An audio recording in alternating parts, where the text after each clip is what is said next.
Good day to you out there, viewers. You are welcome to Science Explained. Today, I want to treat probability questions extracted from IGCSE questions.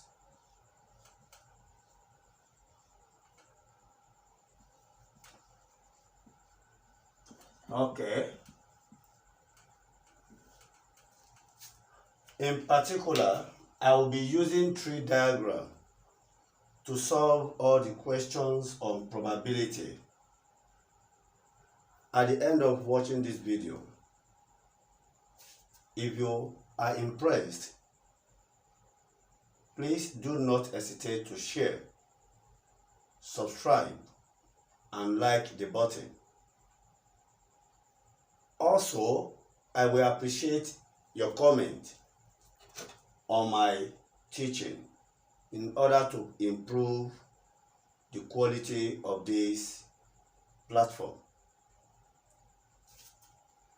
This is the first question we want to try. Can you please pause the video and try it first? Thank you.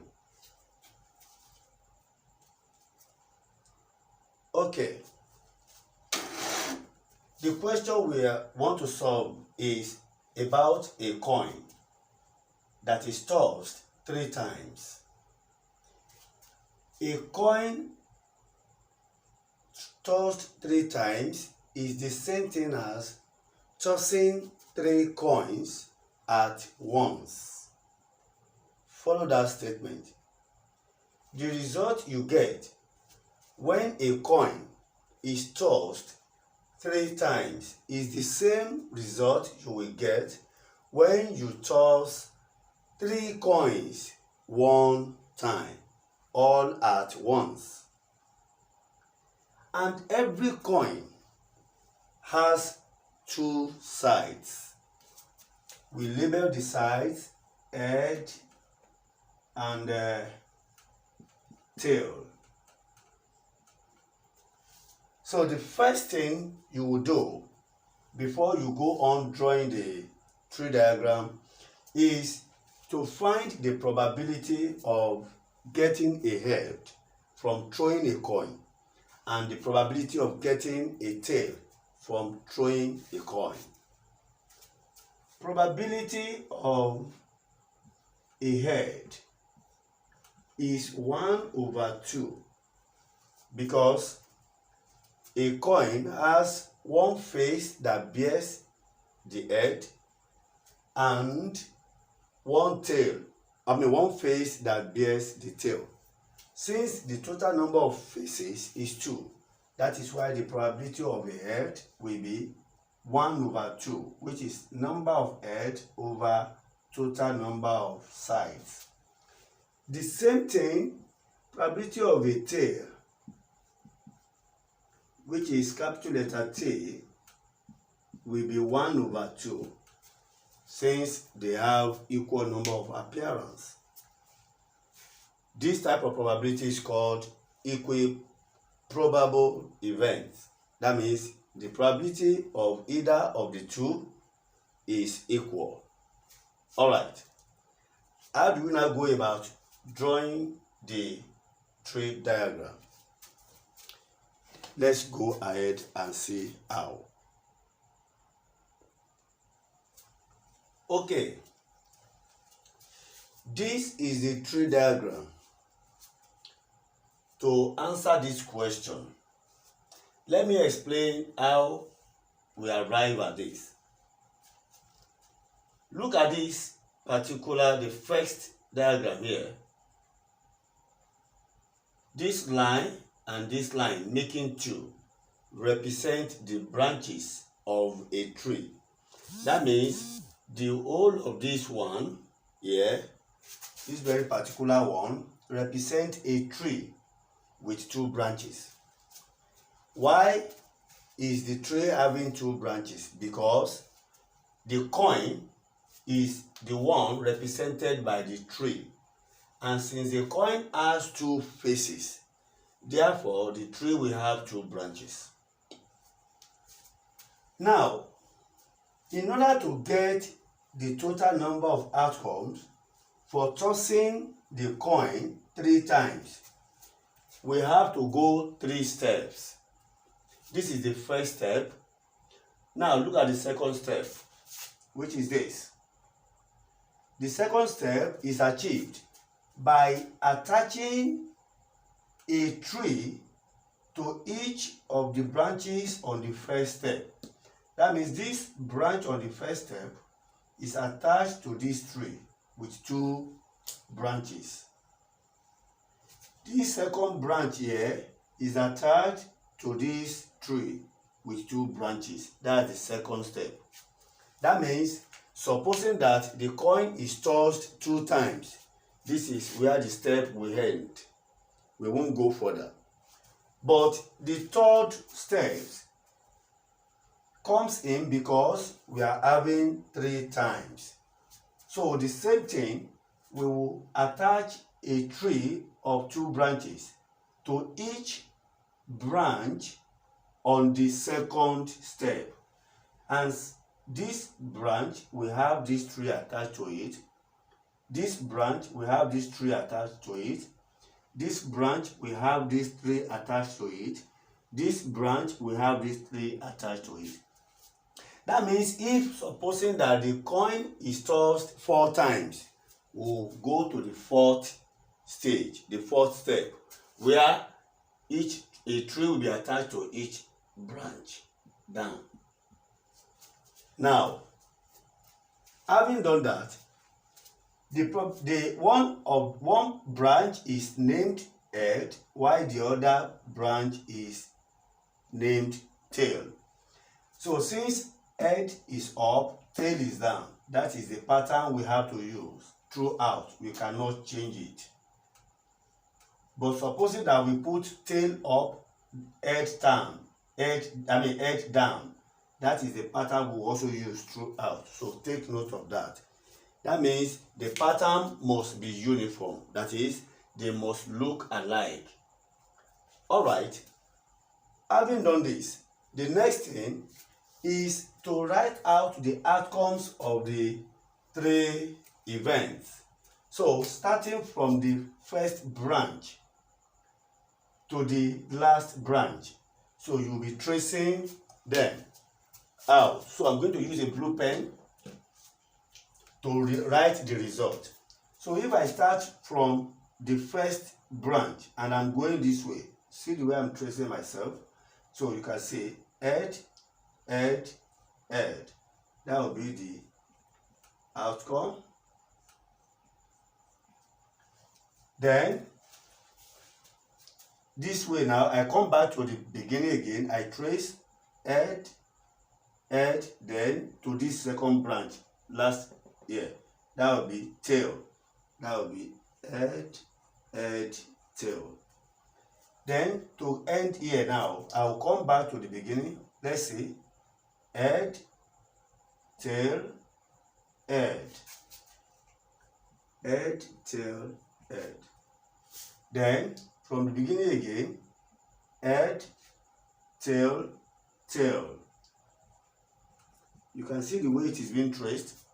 Now, pause the video and trace out the remaining 4 here, and let me have your result. Okay, this is the result. Tail, head, head. Tail, head, tail. Then tail, tail, head. And lastly, tail, tail, tail. So these are the outcomes of tossing a coin 3 times or 3 coins at once. Now, it is from here we will get our answers to the questions here. So let us start.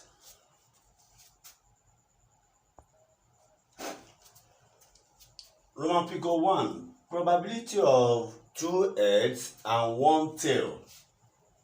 Means we'll go to this list of outcomes. We look for wherever we are saying 2 heads, 1 tail. And we have one here. We have one here. And we have one here. And that's what I've written out. So the next thing is to put in the values, which is 1/2, to represent each of them. Do not forget that this HHT will multiply all the probabilities together here. Then at the end of each comma, it means we are having a plus. So that means it will be probability of head, tail, plus head, tail, head, plus tail, head. That is the meaning. Now, this will now give us probability of this head is 1/2 times head 1/2 times tail 1/2. That is for this one, plus for this one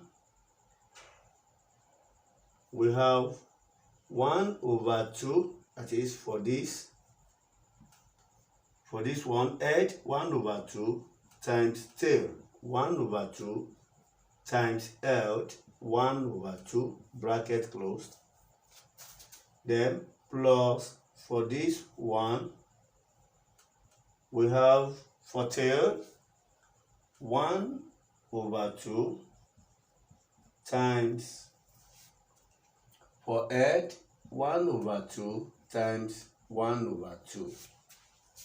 So finally, when you multiply this, that will be 1/8 plus 1/8 plus 1/8, which equals 3/8. So this is the answer for the probability of 2 heads and 1 tail. Now, if I decided to show these workings because of another time when the probability of each event might not be the same, but there is a shortcut to doing this. Once the probability are the same, as we have 1/2, 1/2, all you need to do, once you have identified where you have 2 heads, 1, 2, 3, that is this 3, over, if you count all the appearances here, we're having 8 appearances over 8. You just say 3 out of 8. You get your answer. But that might not work if the probabilities are not the same. So we are going to have a look at a question like that.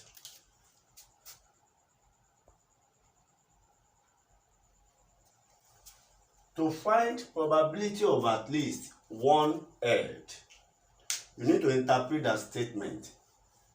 At least 1 head means there must be at least an appearance of head 1 time. That means you will look for where head appears 1 time or more than 1 time. That is the meaning of at least 1 head. And of course, if you look at it, if you look here, the only place where head does not appear at all is this last one. That means from the first to this one, we have 1 head at least. So that means at least 1 head means either 1 head or more than 1 head. So that's why I've written out this. So instead of now going through 1/2 times 1/2 I did the last time, you can now, since the probability are equal, that is 1/2, 1/2, we just count how many of these do we have.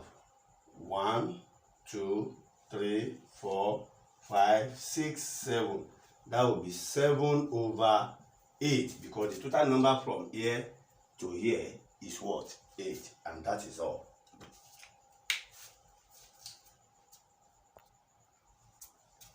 Now, to find the probability of at least one head and one tail, the meaning of that is we have to look for any of these outcomes where we have head, tail appearing. As long as head and tail are there, it is the result of at least one head, one tail. Or in another way, at least one head, one tail means you must have minimum of one head and one tail. That means it is possible to have more than one head or more than one tail. So by looking at these outcomes, these are the 6 places where we have that result. 1, 2, 3, 4, 5, 6. This cannot be part of it because there is no any appearance of tail here. And this cannot be a part of this because there is no any appearance of what? Head. So if we count the total number of the outcomes that contains this information, we have 1, 2, 3, 4, 5, 6. 1, 2, 3, 4, 5, 6. That will now be 6 over 8. 6 over 8. That is 6 out of 8, which can be reduced to what? 3 over 4. So that is the end of this class. If you appreciate this teaching, please do not hesitate to subscribe, like the button, and share. In my next video, I will be treating more questions on probability using tree diagram, and the questions will be different from this one. Enjoy the rest of your day. See you next.